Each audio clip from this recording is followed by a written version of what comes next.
Now, I am, let's say, not necessarily a people person. I tend to be distant. I like to work alone. I'm really not great at collaborating because, honestly, my ideas are sometimes out there and other people don't understand them, and I can't find a way to explain it in a way that other people understand, so I just go my own way, and then the proof is in what I produce. Love portobellos. Me too. You slice them up. They put a little Worcestershire sauce on them. It's a steak. Put a little barbecue sauce on them. Barbecue steak sandwich. It's fabulous. And the mistake a lot of people make is cooking them as the big thing. I mean, you slice it up. It's like pulled pork. So I can be a disconnected person. That doesn't mean I don't like people. Antisocial? Not really. Probably shy. But I was raised in the Midwest and formed that way, so I know how to be Midwest friendly when I have to be. And I do, willingly, perhaps not always willfully. So reading this article today,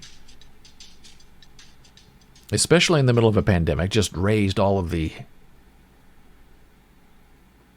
anger and confusion that I have in life. And I've directed it at this woman. Now, reading this, I can tell you, honestly, directly, that I hate this woman.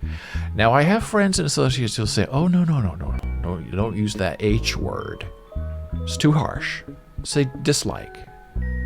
Don't respect. Don't get along with. Don't ever say hate. To me, it's more direct to say hate. I had an old super in an old building who was disconnected from his family. The son he raised was not his own. He was a hardcore alcoholic for many years, then stopped. Didn't have a lot of friends, didn't have a relationship. Divorced several times. And I said something about, I hate something. And he took off on me. And he's a Catholic. And he said, you can't say you hate anybody. That's too harsh a word. Now, I have a feeling a lot of people in his life have said that I hate you. But maybe this is some kind of religious upbringing where hate is a sin. I don't know. So this woman who I've never met, and I've only read about her briefly for about 5 minutes online, I hate her. And her name is Lee McGowan-Hare. And she wants you to know one thing about her. She's a hugger.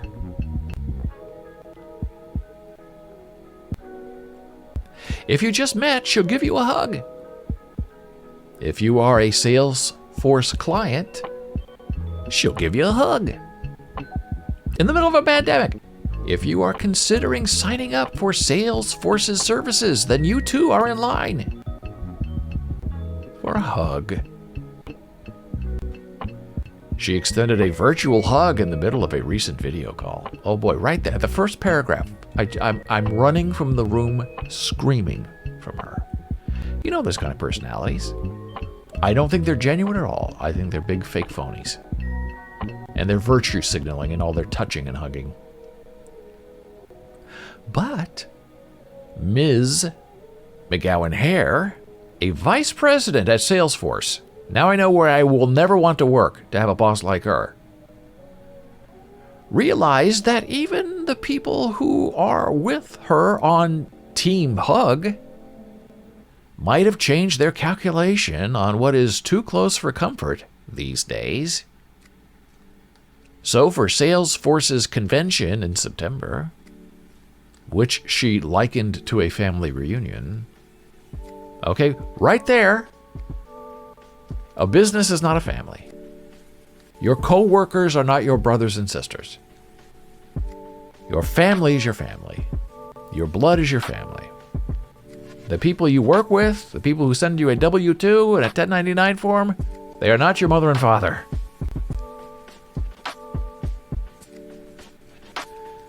So for Salesforce's convention in September, which she likened to a family reunion, she landed on a solution.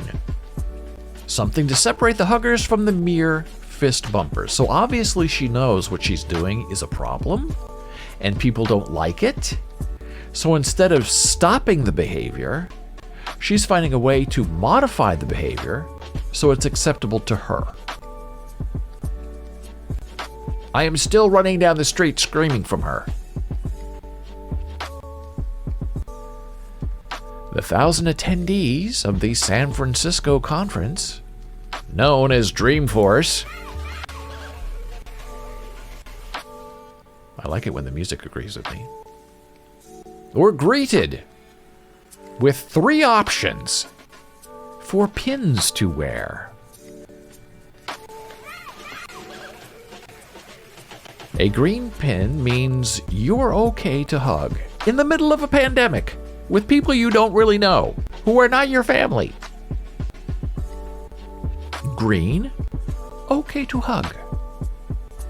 Yellow, let's do the elbow fist bump. Well, let's don't. We're in the middle of a pandemic. I don't want your hand touching my hand. Red, let's wave hello from 100 feet apart. Why do you even need this method? Why don't you just by default not touch people you don't know? Why don't you just by default don't hug people who are not your blood? Is it appropriate to hug in a business situation? I know in New York State, under the anti-harassment laws, you would not be allowed to hug someone like this. It would be considered sexual harassment. And you know this woman coerces hugs from people who don't want them.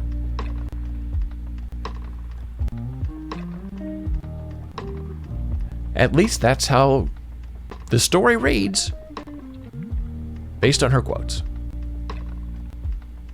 Before someone came in, I'd be like, hold up. Let me see. Let me get ready, Miss McGowan Hair said, scooching back in her seat and mimicking the once-over she would give attendees as she located their pins. As she's looking at you as the vice president of Salesforce, seeing if you have a green pin, a yellow pin, or a red pin. It was kind of fun.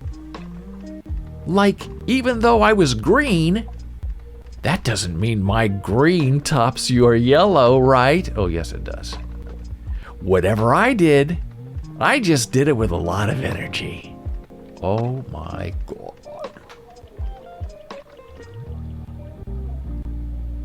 I mean, I'm just depressed sitting here by myself, alone, socially isolated. Having to think about this woman chasing after people, trying to give them a hug or not.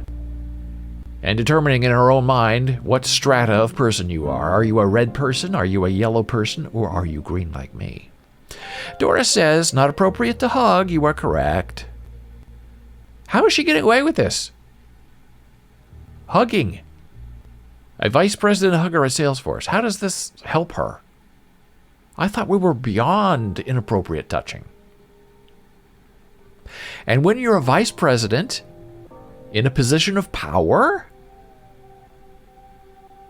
because that is your title in the company, you have a greater obligation to behave and to keep your private personal wants and some such to yourself. Keep your hands to yourself. Nobody wants to hug you. You might think they do because you're the vice president of Salesforce. But I'm telling you, they don't want to hug you. Especially now in the middle of a pandemic. And even pre-pandemic, post-pandemic. You should not be hugging people. You should not be classifying them by the color of pin or band that they are wearing. It is completely inappropriate and depressing.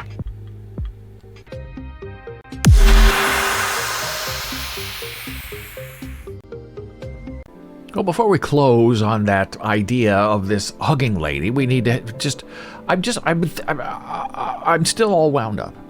When on break came back, I'm wound up. Imagine what the interview process must be like with this woman. You know she asks during the interview process if you're a hugger or not. You know she does, because she doesn't want non-huggers, of course. If she's a hugger, she wants people who hug like her. That's human nature. And she's obviously allowed to talk about it because she's pinning people with their color of hugging.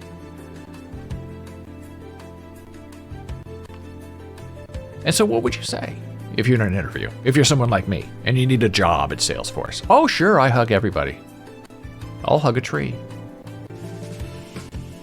I'll hug a fire hydrant.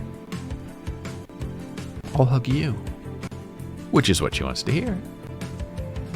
And well, if you're a fist bumper, if you're a red pin, you don't want any touching, well, I don't know. I don't think you really fit in here. And I am the type of person, being totally transparent, that if I were hired and did not for some reason know about this hugging regimen that goes on at Salesforce, and then it was sprung upon me, pandemic or no pandemic, I would go to a meeting with this woman and I would paint myself red. Hands, face, I'd have red flashing lights all over me.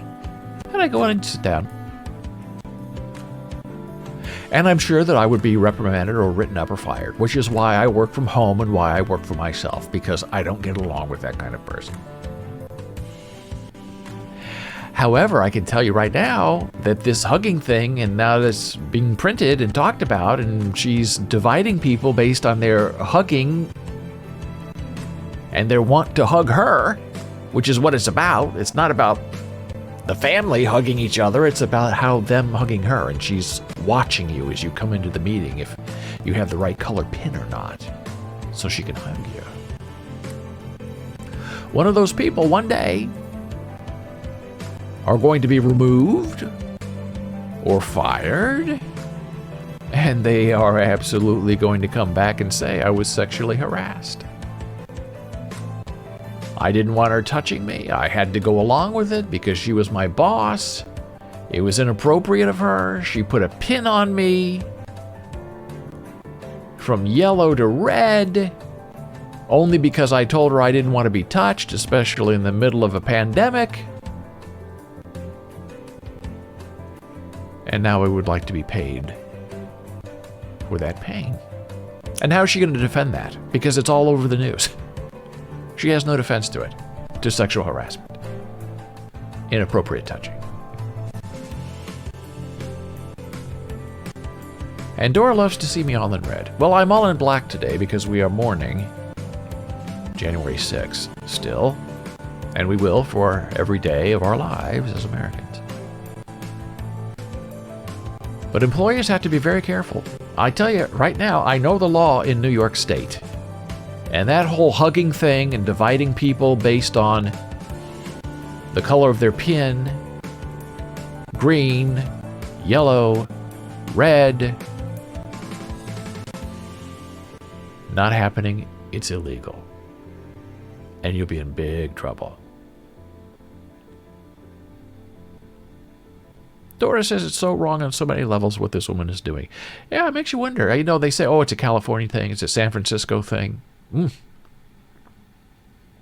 Shocking to me. And Dora works in New York. Dora knows the law. She can back me up on that. It's mandatory training in New York City and New York State.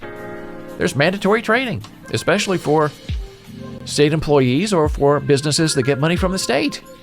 You have mandatory training in sexual harassment, in discrimination, what is reportable, what is not reportable.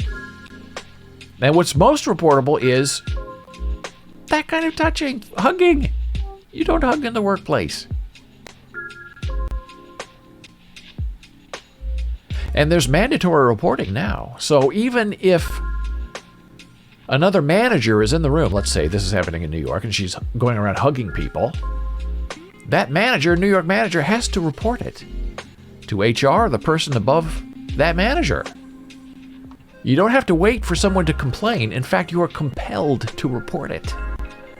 You can't say, oh, that's just her. She hugs everybody. She divides people, red, yellow pins. not in New York State. You're going to be reported and you're going to be in trouble. So I guess I need to go out and buy some red paint.